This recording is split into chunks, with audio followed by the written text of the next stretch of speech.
আর ভাইরা বন্ধুরা যুবক যেই মাত্র নবী আল্লাহর শুকরিয়া আদায় করে আল্লাহ পাক রব্বুল আলামিন ইবলিসকে বলেন, দেখ আমার পয়গম্বরের সংবাদ এসেছে তার বিপদ, এরপরও কিন্তু নাশুকরি করে না, আমি আল্লাহর নাশুকরি করে না। তাকায় দেখ, একটু শুন, আমি আল্লাহর শুকরিয়া আদায় করেছি। ইবলিস কয়, মালিক সম্পদ তুমি তার নিয়ে গেছো, কিন্তু এখনো তার 6টা জোয়ান ছেলে রয়েছে। এই জোয়ান ছেলেগুলি আছে বিদায় এই ভরসায় পয়গম্বর এখনো নিরাশ হয় না।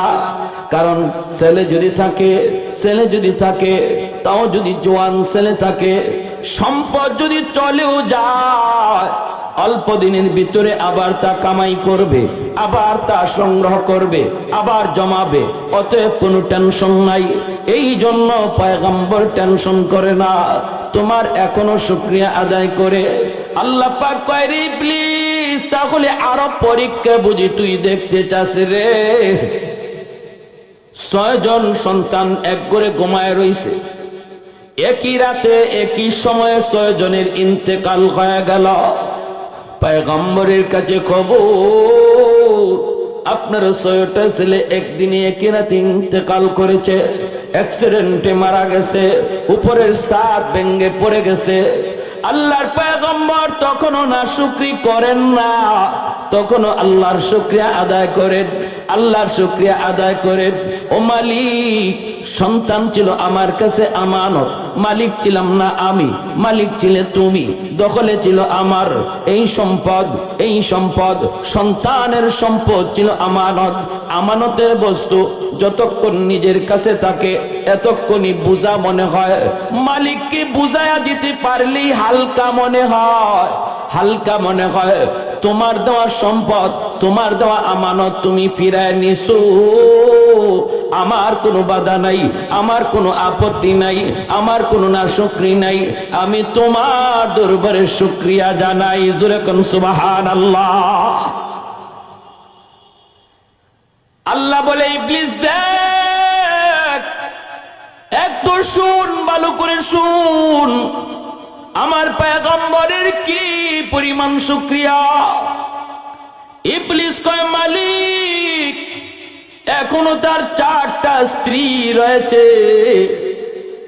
স্ত্রী যদি থাকে তাহলেও কোনো টেনশন নাই, সন্তান গেছে আবার সন্তান আসবে, এজন্য পয়গম্বর টেনশন করে না। আল্লাহ বলে, ইবলিস রে, দেখ তুই কিন্তু যা বললি সব কিন্তু আমি করতেছি, এরপরও তোর কিন্তু গাওরামি যায় না, প্রশ্ন কিন্তু যায় না। 1 বার 2 বার 3 বার পরীক্ষা আমি করলাম, এইবার তুই দেখ, 3 জন স্ত্রী এক কাঠের ভিতরে ঘুমায়, আর একজন আইয়ুব আলাইহিস সালামের কাছে ছিলেন, নাম ছিল বিবি রহিমা, তিনি ছিলেন স্বামীর কাছে, 3 জন ছিলেন এক জায়গায়। যেই রাত্রে 3 জন একই খাটে ঘুমায় রইছেন, আল্লাহর পরীক্ষা শুরু হয়ে গেল।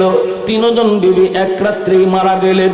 পয়গম্বরের কাছে খবর আসলো, তখনও তিনি কয়, মালিক শুকরিয়া জানাই তোমার, কারণ আমার কিছুই না, সব ছিল তোমার দেওয়া জিনিস তুমি নিয়ে গেলে, আমার কোনো বাধা না। ইবলিস কয়, আল্লাহ, ও মালিক এখনো পুরাপুরি সুস্থ, নবী এখনো সুস্থ রয়েছে, এজন্য টেনশন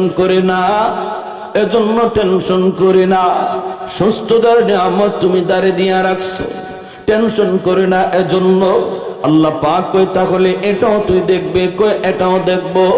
আল্লাহর পরীক্ষা থেকে এইবার পরীক্ষা শুরু হয়ে গেল, আল্লাহর তরফ থেকে পরীক্ষা, শারীরিক পরীক্ষা শুরু হয়ে গেল। পয়গম্বরের শরীরের মধ্যে আল্লাহ পাক রব্বুল আলামিন এক ধরনের ফুসকা ফালায়া দিলেন, ফুসকার ভিতরে এরকম কিরা জন্মাতে লাগলো, পশমের গোড়ায় ফুসকা পড়ে গেল রে যুবক। এই পুষ্কার ভিতরে ছিল কিরাপুর, এতে করে পুরা শরীরটা তার একদম পচে গেল। অল্প দিনের ভিতরেই দুর্গন্ধ বের হতে লাগলো। শরীরের এমন কোনো জায়গা নাই রে যেই জায়গাটা পচে নাই। পয়গম্বর তখনও আল্লাহর জিকির করে, আল্লাহর জিকির করে, না শুকরি করে না। এত বড় বিপদ যদি আমার আপনার উপরে আইতুরে আল্লাহর গোলাম, খুঁজে পাওয়া যাইতো না রে যুবক, খুঁজে পাওয়া যাইতো না। সুস্থতার ভিতরে তোমার মসজিদে পাওয়া যায় না। আল্লাহ তোমাকে সুস্থ দুইটা হাত দিয়েছে, সুস্থ দুইটা পা দিয়েছে, সুস্থ একটা দেহ দিয়েছে, এরপর তোমার মসজিদে পাওয়া যায় না। যদি এমন কোন অসুস্থতার ভিতরে আল্লাহ তোমারে আমারে ফালায়, খুঁজেও পাওয়া যাবে না। অথচ আল্লাহর পয়গম্বর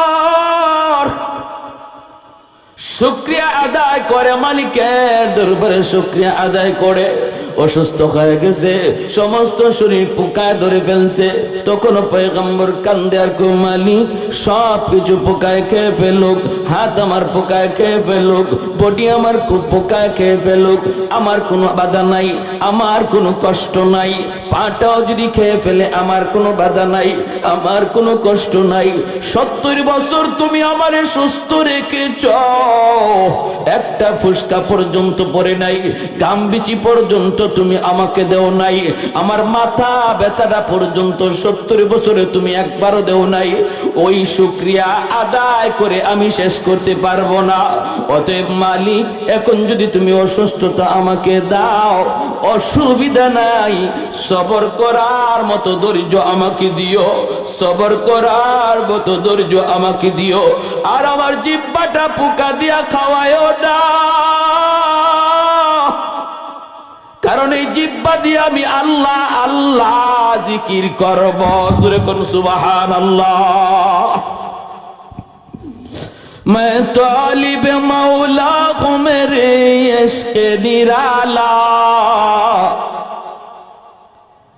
मैं तालिब मौला को मेरे इश्क़ निराला,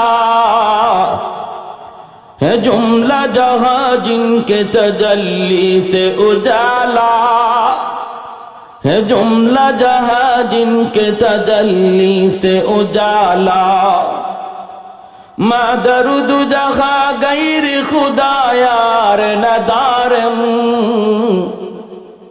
जुज़ याद खुदा ही दिगर कार नदारम, जुज़ याद खुदा ही दिगर कार नदारम। ज़ोरे कुन सुबहानल्लाह, আর একটু জোরে সুবহানাল্লাহ। আল্লাহর দেওয়া যত নিয়ামত, এই সমস্ত নিয়ামতের মধ্যে বান্দার উপরে আল্লাহর সবচেয়ে বড় নিয়ামত হলো সুস্থতার নিয়ামত। মুসা আলাইহিস সালাম একদিন আল্লাহকে জিজ্ঞেস করলেন, আল্লাহ, আমি যদি খোদা হই আর তুমি যদি বান্দা হও, এটা তো হবে না কোনোদিন। আমি যদি খোদা হই, তুমি যদি বান্দা হও, আমার কাছে কি চাইবা? আল্লাহ পাক তখন কুদরতি মুস্কি হাসে।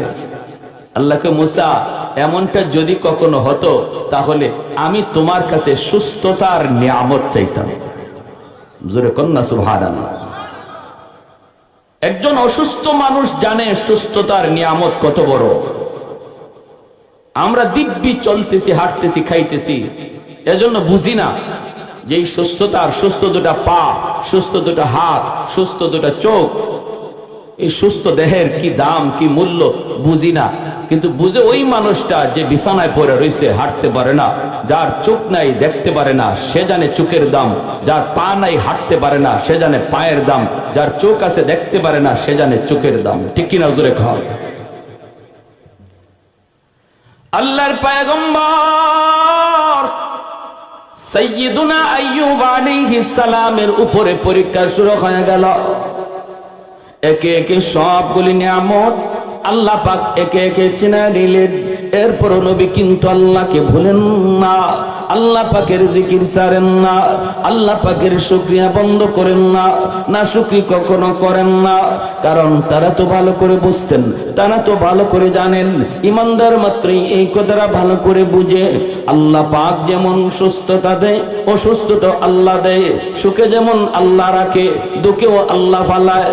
কিন্তু এই বিপদ থেকে উদ্ধার করার জিম্মাদার আর কেউ নয়, বিপদ দেয় আল্লাহ, উদ্ধার করে কে? আওয়াজ আসতে কোনো মালিকের নাম জোরে বলেন কে? আর একটু জোরে কে? বিপদ আল্লাহ দেয়, এই বিপদ থেকে উদ্ধার করেন আল্লাহ। এজন্য ইমানদার মুমিন বিপদে পইরা আল্লাহ পাকের নাশুকরি কখনো করে না, সর্বদা আল্লাহর শুকরিয়া আদায় করে আর বলে মালিক সুস্থতা তোমার, অসুস্থতাও তোমার। আল্লাহ মুমিনের জন্য সুস্থতা এটাও নিয়ামত, অসুস্থতাও নিয়ামত। অসুস্থ, এই অসুস্থতার দ্বারা, বিপদ মুসিবতের দ্বারা যদি মুমিন সবর করতে পারে, এই সবরের কারণে আল্লাহ পাক রব্বুল আলামিন বিপদ দিয়া তার গুনাহগুলিকে আল্লাহ মুছে দেয়, গুনাহগুলিকে আল্লাহ মুছে নেয়। হাদিস শরীফে আল্লাহর নবী বলেন, একজন মুমিনের মর্যাদা আল্লাহ পাক জান্নাতে যেই জায়গায় তুলতে চান, ওই জায়গায় পৌঁছতে যদি তার আমল তারে না পারে, অতিরিক্ত আমল লাগে ওই জায়গায় পৌঁছতে, কিন্তু বান্দা ওই পরিমাণ অতিরিক্ত আমল করে না, ফরজ আমল করে, কিন্তু অতিরিক্ত আমল তারে এখানে পৌঁছাইতে পারে না। রব্বুল আলামিন ওই গ্যাপটা পূরণ করে তারে বিপদ দিয়া, তারে মুসিবত দিয়া। ওই বিপদে যদি সে সবর করে, ওই গ্যাপটা পূরণ করে মালিক ওই জায়গায় তারে পৌঁছায় দেয়। তাহলে বিপদ এটাও মুমিনের জন্য রহমত, ঠিক কিনা জোরে বলেন? অসুস্থতা এটাও মুমিনের জন্য রহমত, অসুস্থতার দ্বারা গুনাহ মোচন করা হয়, বিপদের দ্বারা আল্লাহ গুনাহ মোচন করে দেয়। এমনকি নবী বলেন, একজন মুমিন যদি হাঁটতে যায়, একটা হুচট খায়, হুচট খায়, হুচটটা খেয়েও যদি কই ইন্না লিল্লাহ, এই হুচটের দ্বারাও আল্লাহ তার একটা মর্যাদা বাড়ায় দেয়। একটা কাটা বিদ্ধ হয়েছে পায়ে, এতেও যদি ইন্না লিল্লাহ কয়, আল্লাহ সব তোমারই ইচ্ছা, আল্লাহ সব তোমারই, আল্লাহ সব তোমারই, আল্লাহ সুখে রাখো তুমি, দুঃখে দেও তুমি, দুঃখ দেও তুমি, আল্লাহ আরামে রাখো তুমি, বিপদে ফেলাও তুমি। আল্লাহর উপরে যখন ভরসা করে, তখন ওই কাটা যে পায়ে দিয়ে বিদ্ধ হইছে, এর দ্বারাও আল্লাহ তার গুনাহ মোচন করে দেয়। সুবহানাল্লাহ। তাহলে বিপদে পড়লে কি আমরা হায় হতাশ করব না সবর করব? সবর করার তরিকা কি? নামাজে না আইসা, মসজিদে না আইয়া, নামাজ না পড়া না। সবর করার আলামত হলো সে বিপদে পড়াও মসজিদে আসে, ঠিক না? বিপদে পড়াও সে নামাজ পড়ে, অসুবিধার মধ্যে বহু টেনশন মাথায়, এরপরও নামাজ ছাড়ে না। কিছু মানুষ কয়, হুজুর কি নামাজ পড়বো, টেনশনেই নামাজ পড়তে পারি না। তার বলে অতিরিক্ত টেনশনে নামাজ পড়া হয় না। ওই যে কিছু মানুষে কয়, কি নামাজ পড়বো, কবরের টেনশনেই তো বাঁচি না, কবরের টেনশনেই সে বাঁচে না, এজন্য নামাজ পড়ে না। হায় রে, কবরে গেলে কি হবে? আহা,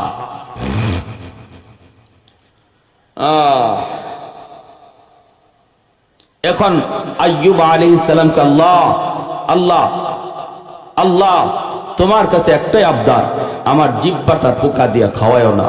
আল্লাহ এই জিহ্বাটা যদি সুস্থ থাকে আমি খুশি আছি, কারণ এই জিহ্বা দিয়া আল্লাহ আল্লাহ আল্লাহ জিকির করতে পারি, তোমার নাম নিতে পারি। যদি জিহ্বাটা পোকায় খেয়ে ফেলে, আমি কি দিয়ে তোমার নাম নেব? সুবহানাল্লাহ। সমস্ত শরীর পচে গেল, দুর্গন্ধ বের হয়, দুর্গন্ধ বের হয়, ঘরের মানুষ আর জায়গা দেয় না। বিবি রহিমা ইউসুফ আলাইহিস সালামের তাফসীরের কিতাবে লিখেন, ইউসুফ আলাইহিস সালামের নাতি, বংশক্রমে তিনিও একজন নবী পরিবারের মেয়ে, সম্ভ্রান্ত বংশের মেয়ে। আইয়ুব আলাইহিস সালামের বিবি রহিমা এত সুন্দরী, আবার সর্বদিক দিয়ে গুণী। স্বামীকে নিয়ে তিনি ঘর থেকে বের হয়ে গেলেন, কিন্তু স্বামী ছাড়তে রাজি না গো। সবাই স্বামীকে ছেড়ে দিল, আত্মীয় স্বজন সবাই এলাকা থেকে বের করার জন্য আদেশ দেয়। কিন্তু কেমন স্ত্রী তিনি বলেন, সবাই ফেলে দিল, আমি আমার স্বামীকে ফেলব না। স্বামীকে নিয়ে রাস্তায় চলে আসলেন। পথিকেরা কয়, রহিমা, তোমার স্বামীকে নিয়ে রাস্তা থেকে সরো, নতুবা আমরা রাস্তায় হাঁটতে পারি না, রাস্তা দিয়ে চলাচল করতে পারি না, তুমি তাড়াতাড়ি করে রাস্তা থেকে সরাও। রাস্তায় মানুষের চলাচল বন্ধ হয়ে গেল। চলে গেলেন মাঠে। মাঠে যাওয়ার পর কৃষকেরা কয়, ওগো রহিমা, তুমি যদি স্বামীকে নিয়ে এই জায়গায় থাকো, দুর্গন্ধের কারণে আমরা মাঠে কাম করতে পারি না, আমরা মাঠে আসতে পারি না, মাঠ থেকে সরাও। রাস্তায় জায়গা হলো না, মাঠেও জায়গা হলো না। এত বড় পয়গম্বর, আল্লাহ পাক যারে ধন দিয়েছিলেন, আল্লাহ যারে সম্পদ দিয়েছিলেন, আল্লাহ যারে কোনো অভাবে রাখে নাই, ক্ষমতাও আল্লাহ তারে দিয়েছিলেন, এখন ঘরেও জায়গা হয় না, রাস্তায়ও জায়গা হয় না, মাঠে গেলেন মাঠেও জায়গা হয় না, মাঠ থেকে সরাও, মাঠ থেকে সরাও। বিবি আর পুরো স্বামী ছাড়তে রাজি না, স্বামী ছাড়তে রাজি না গো। ওই এলাকার মা বোনেরা একটু খেয়াল করে শোনো, স্বামী ভক্তি কেমন গো, একটু খেয়াল করে শোনো। এজন্যই তো মায়ের নবী বলেছেন, কোন স্বামী যদি আগে মারা যায় আর এই অবস্থায় তার অন্তরে স্ত্রীর প্রতি তার মহব্বত লইয়া মারা যায়, স্ত্রীর প্রতি রাজি ছিল, এই স্ত্রী জান্নাতি। অথবা স্ত্রী যদি আগে মারা যায়, এই অবস্থায় স্বামী তার উপরে রাজি, মরতে দেরি, স্ত্রী জান্নাতে যাইতে দেরি না। স্বামী যদি স্ত্রীর উপরে খুশি থাকে, আল্লাহ নবী বলেন স্ত্রীর জন্য জান্নাতের গ্যারান্টি আছে। সুবহানাল্লাহ, জোরে কোন। এজন্য নবী বলেন, আইয়ুমা ইমরাতিন ইযা সাল্লাত খামসাহা ওয়া সামাত শাহরাহা ওয়া হাফিজাত ফারজাহা ওয়া আতাআত বালাহা। নবী বলেন, যদি কোনো মহিলা 5 ওয়াক্ত নামাজ পড়ে আর রমজান মাসে রোজা রাখে, পর্দা ঠিকমতো করে, শরী পর্দা, আর স্বামীরে মান্য চলে, স্বামীরে খুশি করে চলে, স্বামীর অবাধ্য না হয়, মায়ার নবী বলেন ওই মহিলা শুধু এই 4টা কাজের হিসাব যদি আল্লাহর কাছে সঠিকভাবে দেয়, সে জান্নাতের যে কোনো দরজা দিয়ে প্রবেশ করবে। মহিলাদের জন্য আল্লাহর তৈরি জান্নাতে যাওয়া পুরুষের চেয়ে অনেক সহজ। পুরুষ জান্নাতে যাওয়া এত সহজ নয়, অনেক হিসাব কিতাব আছে। টাকা কেমনে কামাই করছো, হালাল তরিকায় না হারাম তরিকায়, প্রতিবেশীর হক রক্ষা করছো কিনা, মসজিদের হক আদায় করছো কিনা, হ্যাঁ, এমন অনেক হিসাব আছে। জুম্মায় গেলা কিনা, ঈদের নামাজে গেলা কিনা, জিহাদ যদি আওয়াজ আসলো, জিহাদ ফরজে আইন হলো, সেখানে তুমি হাজির হলা কিনা, কত জবাব দিতে হবে একজন পুরুষকে। কিন্তু নবী বলেন মহিলার জন্য এত কোনো প্রশ্ন নাই, তার জুম্মার নামাজের হিসাব নাই, তার ঈদের নামাজের হিসাব নাই, প্রতিবেশী এটারও কোনো হিসাব নাই, টাকা কেমনে কামাই করলো, কেমনে ব্যয় করলো, এই হিসাবও মহিলার নাই, সম্পদ কেমনে কামাইলো, ঘর কেমনে চালাইলো, খানা কেমনে উপস্থিত করলো, সেটা হালাল তরিকায় না হারাম তরিকায়, এটা জবাব দিবে স্বামী, স্ত্রী না। এজন্য নবী বলে, মহিলা তোমার হিসাব অল্প, শুধু নামাজের হিসাবটা যথাযথ যাও, সঠিক টাইমে নামাজ পড়লা কিনা, অক্তমতো নামাজ পড়ছো কিনা, রমজান মাস আসছে, রমজানের রোজাগুলি সঠিকভাবে রাখলা কিনা, এই দুইটা। 3 নাম্বার হলো তুমি পর্দা করছো কিনা। শরী পর্দা শুধু ঘর থেকে বের হইলেই বোরকা পরে বের হলা, এটাই শুধু পর্দা নয়, ঘরের ভিতরে পর্দা আছে, ঘরের ভিতরে পর্দা আছে, আত্মীয় স্বজনের সাথে পর্দা আছে, সম্পর্কে চাচাতো ভাই তার সাথে পর্দা করা ফরজ, সম্পর্কে খালাতো ভাই তার সাথে পর্দা করা ফরজ, মামাতো ভাই পর্দা করা ফরজ। এরকম ভাবে গ্রামের সম্পর্কের চাচা, গ্রামের সম্পর্কের নানা, গ্রামের সম্পর্কের দাদা, গ্রামের সম্পর্কের মামা, এমন যত গ্রামের সম্পর্ক, চাচাতো সম্পর্ক, সব তোমার জন্য বেগানা, তাদের সাথে পর্দা করা ফরজ। অতএব ঘরের ভিতরেও তুমি পর্দা মানছো কিনা, ঘরের বাহিরেও তুমি পর্দা করছো কিনা, এই হিসাব। 4 নাম্বার হলো স্বামীর খুশি করে চলছো কিনা, না স্বামীর অবাধ্য ছিলা, স্বামী বলছে এখানে যেও না, তারপরেও তুমি গেছো, এটা অবাধ্য হলো। স্বামীকে তুমি খুশি করলা কিনা, স্বামী ঘরে ঢুকলো, ঘরে ঢোকা মাত্রই তুমি তার একটু বসার সুযোগ দাও, একটু বাতাস করার ব্যবস্থা করো, একটু পানি নিয়ে হাজির হও। মন খারাপ করবা না, তার সামনে গরম কথা বলবা না। মনে রাখবা, ঘর চলবে স্বামীর সিদ্ধান্তে, পরামর্শ নিবে স্বামী স্ত্রীর কাছ থেকে, কিন্তু সিদ্ধান্ত দেওয়ার মালিক হলো স্বামী। যেই সমস্ত স্ত্রীরা তার স্বামীর এই সিদ্ধান্তের মালিক মনে করে চলতেছে, আল্লাহর নবী বলেন এই 4 কাজের হিসাব যার সঠিক, সে জান্নাতের যে কোনো দরজা দিয়ে ঢুকবে, কেউ তারে বাধা দিবে না। সুবহানাল্লাহ। এজন্য মহিলাদের জন্য আল্লাহর তৈরি জান্নাতে যাওয়া অধিক সহজ। মায়ার নবী বলছেন, পুরুষের আগে মহিলার দোয়া আল্লাহর কাছে কবুল হয়। স্বামী আর স্ত্রী একসাথে যদি মোনাজাত করে, আমরা তো এটা করি না, কিন্তু সাহাবায়ে কেরামের জিন্দেগি দেখলে দেখা যায়, আমার নবীর জীবনী দেখলে দেখা যায়, নবী তার পবিত্র বিবিদের সাথে একসাথে হাত উঠাইছেন। আল্লাহর নবী বলছেন, কখনো নবী বলছেন তোমরা চাও আল্লাহর কাছে, আর আমি নবী আমিন বলবো। আবার নবী বলছেন আমি দোয়া করি, তোমরা আমিন বলো। আম্মা জান আয়েশা সিদ্দিকা রাদিয়াল্লাহু তাআলা আনহা বলেন, নবী বহুবার হাত উঠাইছেন, আমি আমিন বলছি। উম্মে হাবিবা রাদিয়াল্লাহু তাআলা আনহা বলেন, আমি একবার হাত উঠাই বলতেছি, আল্লাহ আমার আব্বারে তুমি হেদায়েত দাও। উম্মে হাবিবা তিনি হলেন আবু সুফিয়ানের মেয়ে, যিনি আল্লাহর নবীর চরম দুশমন ছিলেন আবু সুফিয়ান, অথচ মেয়ে নবীর বিবি। তিনি একদিন দোয়া করেন, ইয়া রাসূলুল্লাহ আমি একটু আল্লাহর কাছে দোয়া করি, আপনি আমিন করেন। নবীকে আচ্ছা ঠিক আছে দোয়া করো। দেখেন নবী দোয়া করতেছে, উনি ওনার বাবার জন্য, আল্লাহ আমার আব্বারে তুমি হেদায়েত দাও, আমার স্বামীর সাহাবী বানায় দাও। আমার নবীও সাথে সাথে আমিন বলে ফেলছেন, আর আমিন বলতেই আল্লাহর কাছে কবুল হয়ে গেছে। এজন্য ফতে মক্কার দিন আবু সুফিয়ান কালেমা পড়ে মুসলমান হয়ে নবীর সাহাবী হয়েছেন, নবীজির সাহাবী হয়েছেন, বহু যুদ্ধে নেতৃত্বও দিয়েছেন। এজন্য নবী বলেন, পুরুষ এবং মহিলার মধ্যে একসাথে হাত উঠানোর পর দুজন একই তরিকার মুমিন, দুজন একই ধরনের আমলদার, কেউ থেকে কেউ কম, কেউ থেকে কেউ বেশি এমন না।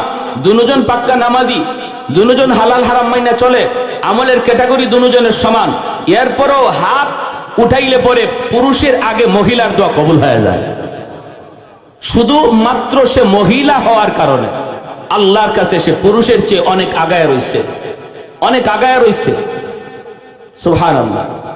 এজন্য ঘরে মহিলাদের কাছ থেকে দোয়া নিব, কোথাও সফরে বের হব, মার কাছ থেকে দোয়া নাও, স্ত্রীর কাছ থেকে দোয়া নাও, বোনের কাছ থেকে দোয়া নাও, মেয়ের কাছ থেকে দোয়া নাও, তাদের কাছ থেকে দোয়া নিয়ে যাও। ঘরে অভাব চলতেছে, বিবিরে বলেন, বিবি গো একটু হাত উঠে দোয়া করো। মা বোনদেরকে বলি, স্বামী অভাবে আছে, আল্লাহর কাছে হাত উঠাও, তোমার দোয়া আল্লাহ কবুল করে। আল্লাহ আমার স্বামী অভাবে আছে, আল্লাহ সংসারটা কষ্টে চলতেছে, আল্লাহ তুমি কবুল করো। নবীজি বলেন, স্বামী যতবার হাত উঠে কাঁদবে, মহিলা একবার হাত উঠে কাঁদলে আল্লাহ দোয়া কবুল করে নিবে। আরে হ্যাঁ, এজন্য মহিলারা এত দামি।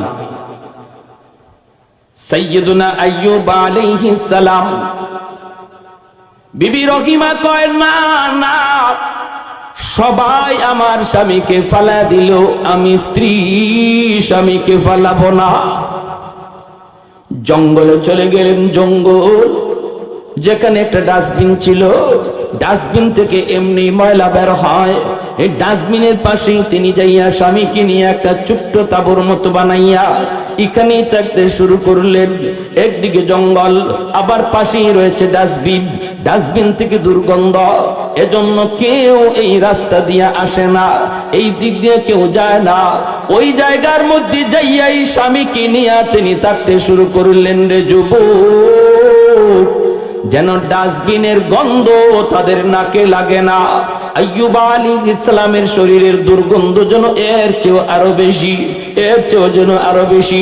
এখানেই থাকতে শুরু করলেন, স্বামীর খেদমত করেন, স্বামীর খেদমত করেন, কিন্তু খাওয়াবেন কি দিয়া, কি কইরা তিনি খাওয়াবেন? এজন্য তিনি সকালবেলা বের হয়ে যেতেন, গ্রামের ভিতরে যায় মানুষের বাড়িতে কাম করতেন, কাম কইরা তিনি স্বামীর জন্য খাবার সংগ্রহ করতেন। এইভাবেই চলছে, এইভাবেই চলছে। কে সেই মহিলা? তিনি তো একজন নবী পরিবারের মেয়ে, নবী পরিবারের মেয়ে। তিনি তো একজন বংশীয় মেয়ে, তিনি তো অধিক সুন্দরী মেয়ে, তিনি তো চলে যেতে পারতেন, কিন্তু যান না। কারণ নবী পরিবারের মেয়ে, আল্লাহর ভয়, স্বামীর মহব্বত, স্বামীর ভালোবাসা অন্তরে আসেনি না না। হালুয়া পাকাইয়া, ওই হালুয়া চামচ দিয়া খাওয়াইতে পারেন না। চামচ দিয়া খাওয়াইতে গেলে ঠোঁট পচে গেছে, দাঁত পচে গেছে, দাঁতের মাড়িটা পর্যন্ত পচে গেল। জিহ্বাটা শুধু আল্লাহ পাক সুস্থ রেখেছেন রে আল্লাহর গোলাম। জিহ্বাটা শুধু সুস্থ, দাঁতের মাড়িটা পর্যন্ত পচা, এইভাবে ঠোঁটটা পর্যন্ত পচা। যদি তিনি চামচ দিয়া খানা দিতে চান, চামচটা যদি এই দাঁতের মাড়িতে লাগে, পয়গম্বর ব্যথা পান, উপরে উঠেন। এজন্য বিবি চামচ দিয়েও খানা দেয় না, আবার হাত দিয়েও খানা দেন না। হাত দিয়ে খানা দিতে গেলে নখটা যদি লাগে জিহ্বায়, নখটা যদি লাগে এই ঠোঁটে, নখটা যদি এই পচা জায়গায় লাগে, তবুও স্বামী কষ্ট পায়। এজন্য তিনি করেন কি, স্বামীর খানা খাওয়ান কেমনে রে আল্লাহর গোলাম? নিজের জিহ্বাটারে তিনি চামচ বানাইয়া, ওই জিহ্বাটার মধ্যে হালুয়া লাগাইয়া, এই জিহ্বাটার স্বামীর মুখের ভিতরে ঢুকাইয়া দেন। আর ওই জিহ্বাটা হলকমে পৌঁছাইয়া হালুয়া স্বামীর পেটে ঢুকাইয়া দেন। জোরে কোন সুবহানাল্লাহ। আমার মা বোনেরা খেয়াল করে শুনো, একজন মহিলার গল্প বলতেছি, মহিলার ইতিহাস শোনাই। একজন পবিত্র বিবির ঘটনা বলতেছি। আল্লাহর বান্দি, একটু দিলটারে নরম করে শোনো। কেমন করে আল্লাহরে রাজি করা যায়, কেমন করে আল্লাহর জান্নাতের মালিক হওয়া যায়, কেমন করে স্বামীর খুশি করা যায়, একটু খেয়াল করে শোনো। আমাদের উপরে এমন বিপদ আসলে কি হইতো? হয়তো খবরই পাওয়া যাইতো না, একা একাই জঙ্গলে পইরা মরতে হতো, হয়তো বা বাঘে ভাল্লুকি খেয়ে ফেলতো, কেউ পাশে আসতো না, কেউ না, কেউ না। কিন্তু বিবি রহিমা, তিনি তো মানুষের কাছ থেকে এইরকম ভাবে সারাদিন কাম কাজ কইরা হালুয়া পাকাইয়া জিহ্বা দিয়া সেই হালুয়া স্বামীর খাওয়ার। এইভাবেই চলছে, এইভাবেই চলছে।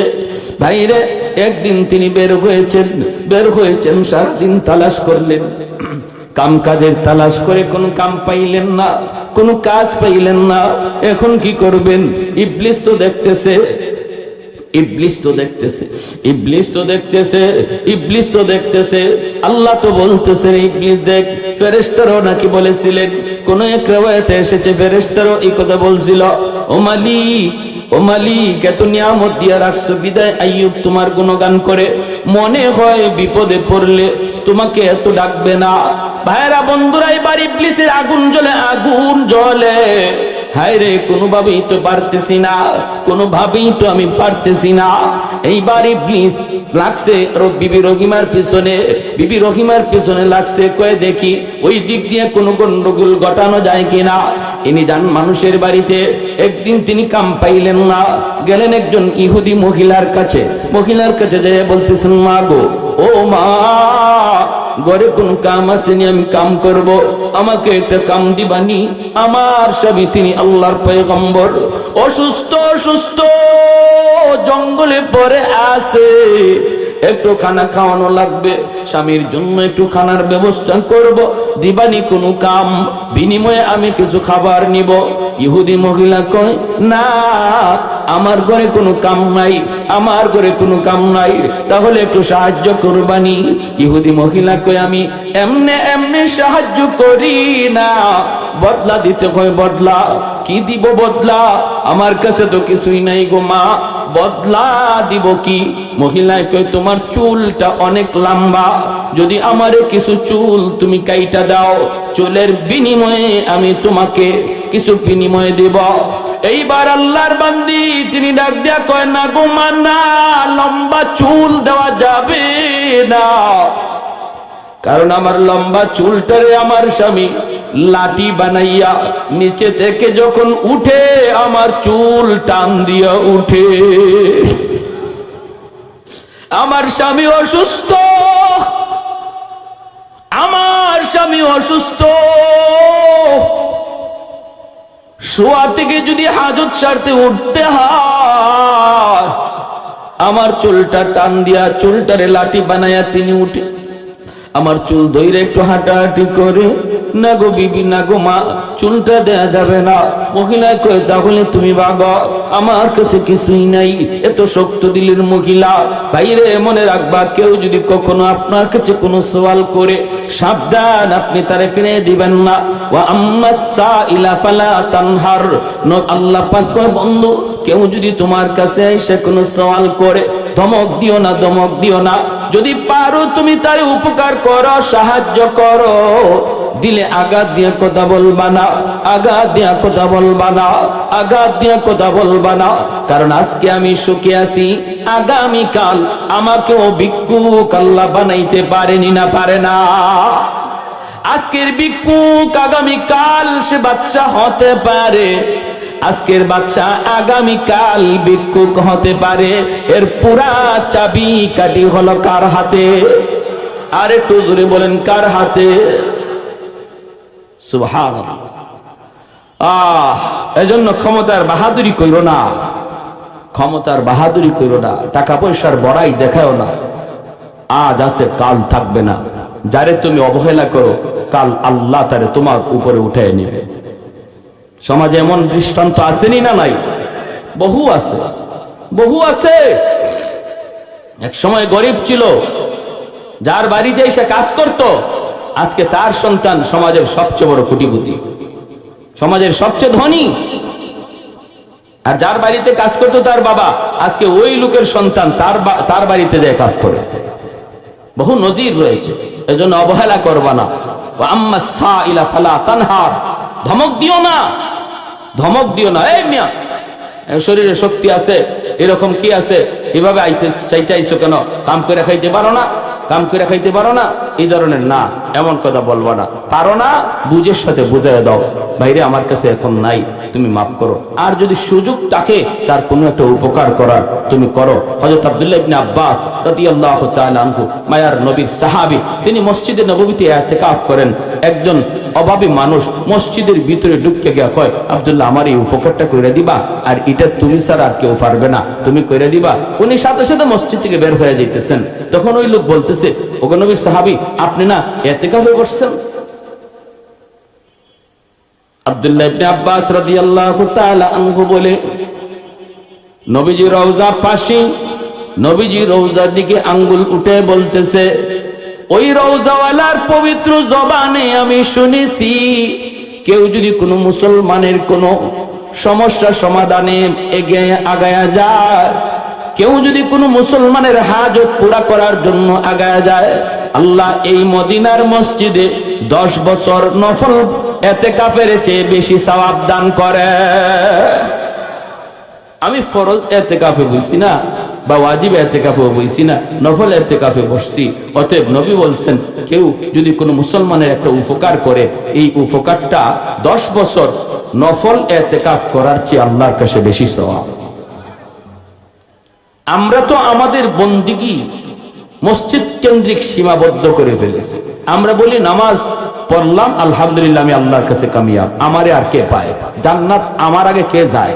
কিন্তু ইবাদত বন্দিগি, আল্লাহকে খুশি করার বহু সাবজেক্ট মসজিদের বাইরে রয়ে গেছে, দোকানে আছে, রাস্তায় আছে, ঘরে আছে, সর্ব জায়গায়। 10% যদি মসজিদের ভিতরে থাকে, 90%ই আল্লাহকে খুশি করার বস্তু মসজিদের বাহিরে রয়ে গেছে। যদি আপনি সঠিকভাবে চলেন, মসজিদে নামাজ পড়লেন, দোকানে যাইয়েই আপনি গীবত করলেন, লাভ হলো কি? মসজিদে নামাজ পড়লেন, বের হইয়েই আরেকজনের ক্ষতি করার চিন্তা করলেন, লাভ হলো কি? কিন্তু মসজিদ থেকে বের হইয়া যে মানুষটা মানুষের উপকারের চিন্তা করে, মানুষের ক্ষতি তার মাথায় নাই। কেউ যদি বিপদে পড়ে তাকে উদ্ধার করার চেষ্টা করে, গীবত করে না, শিকায়াত করে না, আলিম উলামার বদনাম করে না, ইমাম মুয়াজ্জিনের বদনাম করে না। যে ইমাম সাহেব 24 ঘন্টা মুসল্লিদের জন্য রহমতের দোয়া করে, সে মুসল্লি যদি ইমাম সাহেবের বদনাম গায়, তার মতো নিমক হারাম আর কেউ হতে পারে না। অতএব যেই মানুষটা মসজিদ থেকে বের হইয়াও তার জীবনটারে সহজ সরল সাদা মাটা রাখে, আল্লাহ পাক তার গোটা জীবনের পুরা মার্ক 100 তার বন্দেগীর ভিতরে লাগাইয়া দেয়।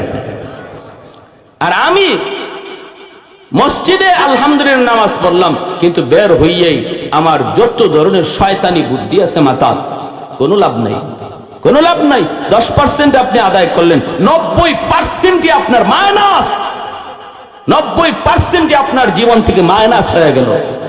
যে মানুষটা ফরজ নামাজ পড়ে আপনার মতো নফল পড়ে নাই, এত লম্বা তসবিহ পড়ে নাই, কিন্তু খারাপ চিন্তা মাথায় নিয়ে ঘুরে না, সে আপনার বহু আগে আল্লাহর তৈরি জান্নাতে চলে যাবে, বহু আগে জান্নাতে যাবে।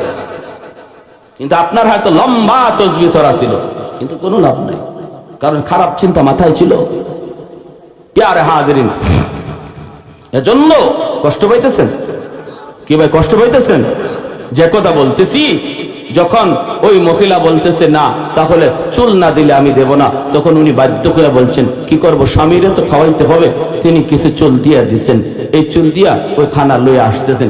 এদিকে ইবলিস সাথে সাথে আইয়ুব আলাইহিস সালামের কাছে মানুষের বেশ ধরে আয়া কয়, শোনো, খবর রাখো, তোমার বউ, তোমার স্ত্রী, সে যে প্রতিদিন গিয়া খানা আনে তোমার জন্য, এই খানা কেমনে আনে তুমি জানো? আইয়ুব আলাইহিস সালাম বলতেছে, কেমনে আনে? আরে মানুষের বাড়িতে চুরি করে করে তোমার জন্য খানা আনে। আইয়ুব আলাইহিস সালাম বলে, এটা কও কি তুমি? বলে, হ্যাঁ আমি নিজের চোখে দেখছি। কত ছড়ক, মিথ্যা কথা বলো, আমার স্ত্রী এমন কাজ করবে না। বিশ্বাস যদি না হয়, আজকে আসার পরে দেখো তার চুল কাটা, আজকে চুরি করতে গিয়ে ধরা খাইছে আর চুল কেটে দিছে। নাউজুবিল্লাহ, জোরে কইতেন না?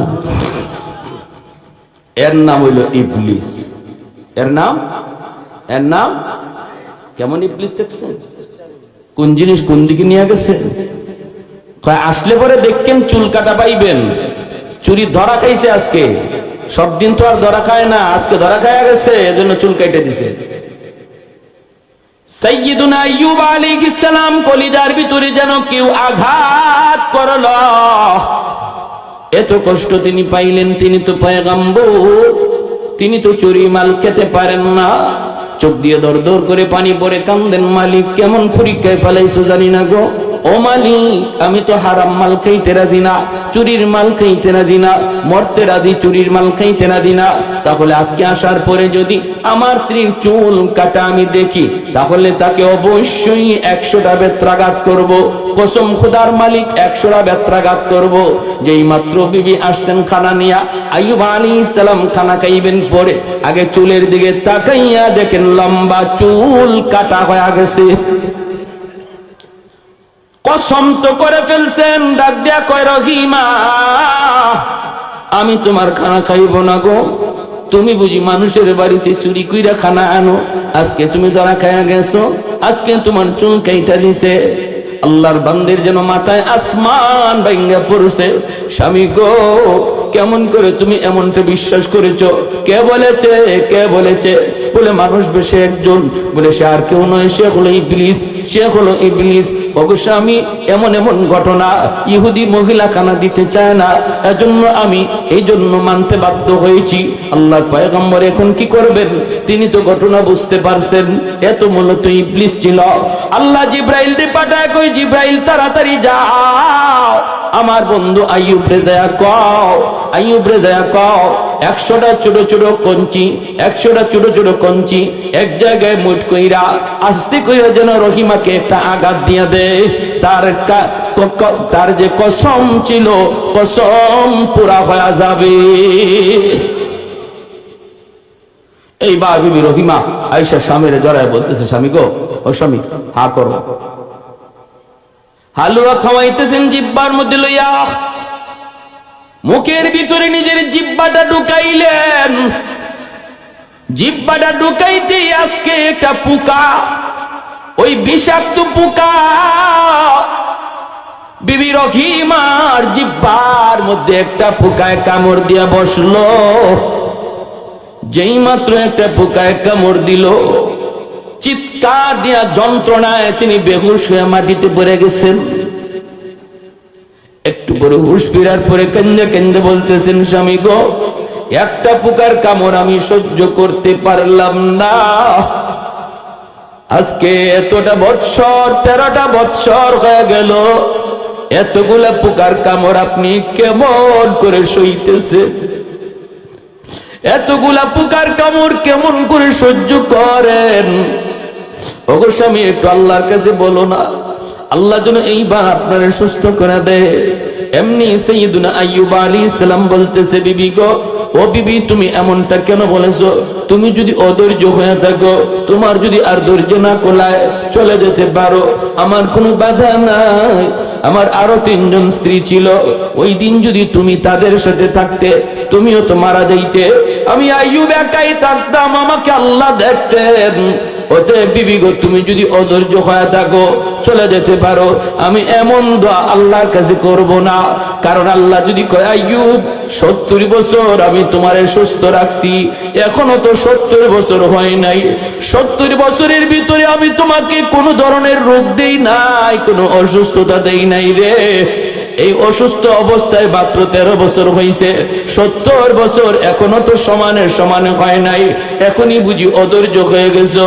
না গো বিবি, না, 70 বছর পরে এবার আমি বলবো মালিক সমান সমান হইছে, দয়া কইরা তুমি সুস্থ করে দাও। জোরে কোন সুবহানাল্লাহ। আল্লাহ পাক রব্বুল আলামিন জিবরাইল আমিনকে বাড়াইলো, জিবরাইল তাড়াতাড়ি করে যাও, আমার বন্ধু সাইয়্যিদুনা আইয়ুবের কাছে যাও রে, সাইয়্যিদরে জিজ্ঞেস করো সে কি চায়। বাইরে আমি আপনি কিন্তু অসুস্থ অবস্থায়, আল্লাহ তুমি অসুস্থ দিছো দেও, এমন দোয়া আমি আপনি করব না। মনে রাখবেন, আমার আপনার দোয়া কিন্তু ভিন্ন। আমি আপনি দোয়া করবো, আল্লাহ তুমি আমার বিপদ দিছো, অসুস্থতা দিছো, অসুস্থতা নিয়ামত, সুস্থতা নিয়ামত, কিন্তু আমার ইমান দুর্বল, ইমান দুর্বল, অসুস্থতার নিয়ামত না। আল্লাহ তুমি আমারে সুস্থতার নিয়ামত দান করো। এমন দোয়া ইমাম গাজ্জালী রহমাতুল্লাহ আলাইহি বলেছেন, মুমিন সর্বদা এই দোয়া করবে, আল্লাহ বিপদ এটাও মুমিনের জন্য তুমি রহমত বানায় রাখছো, কারণ বিপদের দ্বারা তুমি গুনাহ মোচন করো, গুনাহ মাফ করো। কিন্তু মালিক আমার ইমান তো দুর্বল, ভয় হয় বিপদে পড়ে আমি আবার লাইনচ্যুত হয়ে যাই কিনা, অসুস্থ হলে আমি আবার পথহারা হয়ে যাই কিনা। আল্লাহ তুমি আমারে সুস্থতার নিয়ামত দাও, সুখে থাকার নিয়ামত দাও। জোরে কোন সুবহানাল্লাহ। জিবরাইল আলাইহিস সালাম তিনি আসলেন, একটু জিকির করি লা ইলাহা ইল্লাল্লাহ জুড়ে।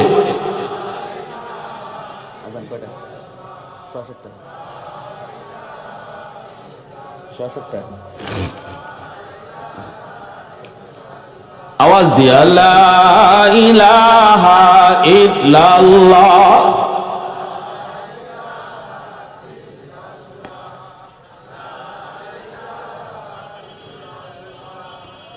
লা ইলাহা ইল্লাল্লাহ।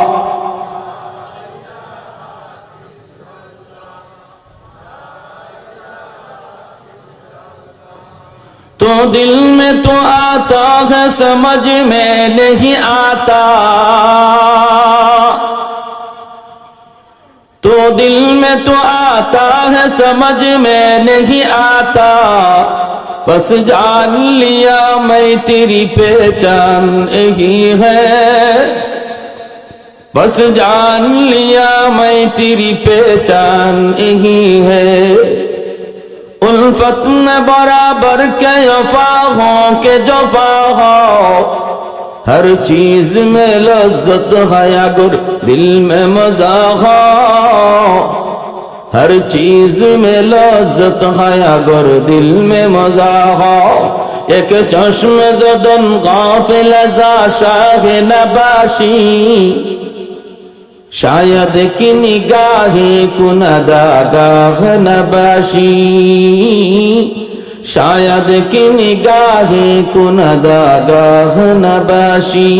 একটু জোরে সুরে তোমার, আর একটু জোরে আল্লাহু আকবার। জিবরাইল আলাইহিস সালাম আসলেন, এসে সালাম দিলেন, আসসালামু আলাইকুম ইয়া নবী আল্লাহ। সাইয়্যিদুনা আইয়ুব আলাইহিস সালাম তিনি সালামের জবাব দিতে একটু দেরি করলেন। সালাম দেওয়া সুন্নাত, জবাব দেওয়া ওয়াজিব। জবাব দেওয়া মাসালা শুনি আমরা, সালাম দেওয়া কি সুন্নত। সালামের জবাব দেওয়া, সালাম না দিলে গুনাহ হবে না, দিলে সওয়াব, না দিলে গুনাহ হবে না। কিন্তু কেউ যদি আপনাদের সালাম শোনায় দেয়, তার জবাব দেওয়া আপনার উপরে ওয়াজিব, যদি না দেন কবিরা গুনাহ হবে। সালাম যদি শুনেন জবাব দেওয়া ওয়াজিব, কবিরা গুনাহ হবে। আমাদের সমাজে কিছু মানুষ আছে সালামের জবাব দেয় না, সালামের জবাব দেয় না, মুখ লড়ে না, টুট নড়ে না, ওয়া আলাইকুম আসসালাম ওয়া রাহমাতুল্লাহ বলবে তা বলে না। আপনাদের কথা বলি না, বিভিন্ন জায়গা আছে মাথা নাড়ায়, ওয়া আলাইকুম আসসালাম কইতে তোমার মুখে কি ঠাডা পড়ছে? এটা কি? ও তো কোনো জবাব না। যতজনে ও কইতেছেন প্রত্যেকেরই কবিরা গুনাহ হইতেছে, কবিরা গুনাহ। আর এই ওর জবাব আল্লাহ দিব মরার পরে, গুতা। এবং জবাব শুনাইয়া দেওয়া ওয়াজিব। মনে মনে জবাব দিলে জবাব হয় না, যে সালাম দিছে তাকে শোনায়া দিতে হবে ওয়া আলাইকুম আসসালাম ওয়া রাহমাতুল্লাহ। মনে মনে ওয়া আলাইকুম আসসালাম বললেও হবে না, সে শুনতে হবে। এটা হলো মাসালা। আমাদের উস্তাদরা আমরা শিখাইছেন। মালিবাগ জামিয়া যখন আমি দাওরায়ে হাদিস পড়ি, বুখারী সানি যার কাছে পড়ছি, আল্লাহর ওলি দুনিয়ায় নাই, উস্তাদরে সালাম দেওয়ার সময় চেষ্টা তো করি আমরা উস্তাদকে আগে দিব, কিন্তু হুজুরে আমরা আগে সালাম দিতে পারতাম না। হুজুরের ছাত্র দেখলে ছাত্রের আগে হুজুরে সালাম দিয়ে দিতে, আমরা এক মুসিবতে পড়তাম। তো একদিন এরকম ঘটনা আমার সাথে ঘটছে। আমি মনে মনে শুধু খালি ভাবছি সালাম দিব, আসসালামু আলাইকুম বলবো, এর আগে হুজুরে বলে ফেলছেন আসসালামু আলাইকুম ওয়া রাহমাতুল্লাহ। এখন কি করি? কারণ উস্তাদের সালাম আমি ওয়া আলাইকুম আসসালাম ওয়া রাহমাতুল্লাহ কেমনে করি? শরম লাগে না? আমি আস্তে আস্তে বলছিলাম, লজ্জা পেয়ে গেছে, শরম পেয়ে গেছে। ওয়া আলাইকুম আসসালাম। উনি থামো থামো থামো, আস্তে করে আইসা মিষ্টি হাসি দিয়ে আমার কানে ধরছেন, কানে দিয়ে এমনি মুচড় দিয়ে বলছেন, জীবনে আর এই ভুল করবা না, জবাব শোনায়া দেওয়া ওয়াজিব। বাবা, মনে মনে কাউকে জবাব দিলে জবাব হয় না। আমি সালাম দিছি, আগে সব আমি নিয়ে গেছি, তুমি পারো নাই। এখন তোমার দায়িত্ব হলো আমার জবাব দেওয়া, আমাকে শোনায়া। বুঝে আসছে আপনাদের? আমল করবো ইনশাআল্লাহ, করব। আর সালাম দেওয়ার তরিকা কি? আসসালামু আলাইকুম ওয়া রাহমাতুল্লাহ, এই হলো সালামের সহি তরিকা। আসসালামু আলাইকুম, এটা কোনো সালাম না। আবার কিছু মানুষ আছে রাজনৈতিক সালাম, সালাম আলাইকুম। সাম শব্দের অর্থ হলো মরণ, আর আসসালাম শব্দের অর্থ হলো শান্তি। আসসালামু আলাইকুম তোমার উপরে শান্তি নাজিল হোক। আসসালামু আলাইকুম শব্দের অর্থ হইল তুমি তাড়াতাড়ি মরো। এটা দোয়া হইল না বদ্ধ হইল? সালাম আলাইকুম বলার দ্বারা এটা দোয়া হয় না বদ্ধ হয়? সাবধান, এই ধরনের সালাম কেউ কাউরে দিবেন না, বাপ মারেও দিবেন না। বাবারে যদি সালাম আলাইকুম বাবা, তাহলে বোঝা গেল আব্বা তুমি তাড়াতাড়ি মরো আর তোমার সম্পদ আমি দখল করি। বুঝে আসছে? সাবধান, এই ধরনের সালাম না। আর সালাম বাপ মা পাওয়ার হকদার বেশি, যেহেতু সালামের অর্থ হলো শান্তি, তোমার উপর শান্তি নাজিল হোক, এজন্য এই হকটা বাপ মার বেশি, সন্তানের কাছ থেকে এই দোয়াটা পাওয়ার। এজন্য মা বাবাকে বেশি বেশি সালাম দেবেন, আসসালামু আলাইকুম ওয়া রাহমাতুল্লাহ। এভাবে মাকে বাবাকে সালাম দিবেন। যে সন্তান বাবাকে সালাম দেয় না, মাকে সালাম দেয় না, সে বাবার হক নষ্ট করলো, মার হক নষ্ট করলো। জিব্রাইল আলাইহিস সালাম যখন সাইয়্যিদুনা আইয়ুব আলাইহিস সালামকে সালাম দিলেন, এই বাচ্চারা, এই বাচ্চারা, বহুত বড় পণ্ডিত দেখা যায়, হ্যাঁ?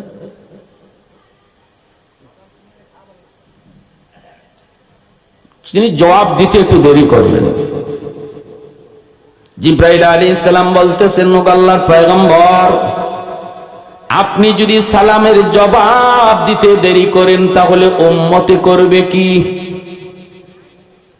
বুঝেননি? নবী হয়ে যদি সালামের জবাব দিতে দেরি করেন তাহলে উম্মত করবে কি? উম্মতে কি শিখবো? সাইয়্যিদুনা আইয়ুব আলাইহিস সালাম বলতেছেন, ভাই জিব্রাইল, তুমি যখন আমাকে সালাম দিয়েছো ওই টাইমটাতে একটা পোকা মাত্র আমার জিহ্বায় উঠছে। আমি যদি সালামের জবাবটা তখন দিতাম, জিহ্বা থেকে পোকাটা মাটিতে পড়ে যেত। আর আমার তখন ভয় হচ্ছিল, পোকা যদি আল্লাহর আদালতে কিয়ামতের ময়দানে নালিশ দেয়া দেয়, মালিক তুমি তো পাঠাইছিলা তোমার পয়গম্বরের কাছে, কিন্তু আমি তার মেহমান হয়ে গেছি, আমাকে খানা দেয় নাই, ফালায়া দিছে। আমি কি জবাব দিতাম, কি জবাব আমি দিতাম? এজন্য পোকাটা নিরাপদ জায়গায় যাওয়ার আগ পর্যন্ত আমি জিহ্বাটা নাড়াইতে পারি নাই। এতে করে একটু দেরি হয়ে গেল। ভাই জিব্রাইল, আমাকে তুমি মাফ করো। সুবহানাল্লাহ।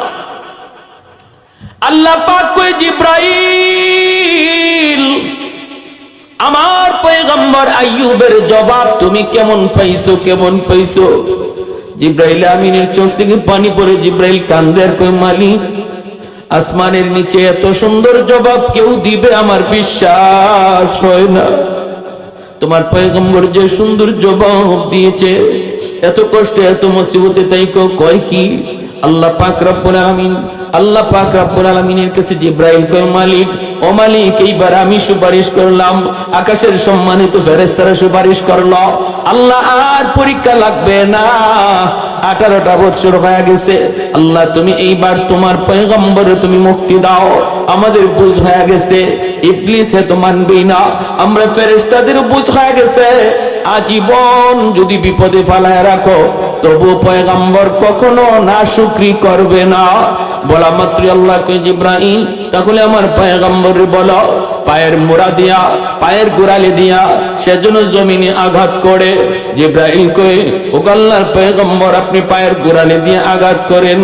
আল্লাহর নবী কয়, ভাই জিব্রাইল, পায়ের গোড়ালি পামু কোথায়? গোড়ালি তো নাই, পোকায় তো সব খেয়ে ফেলছে।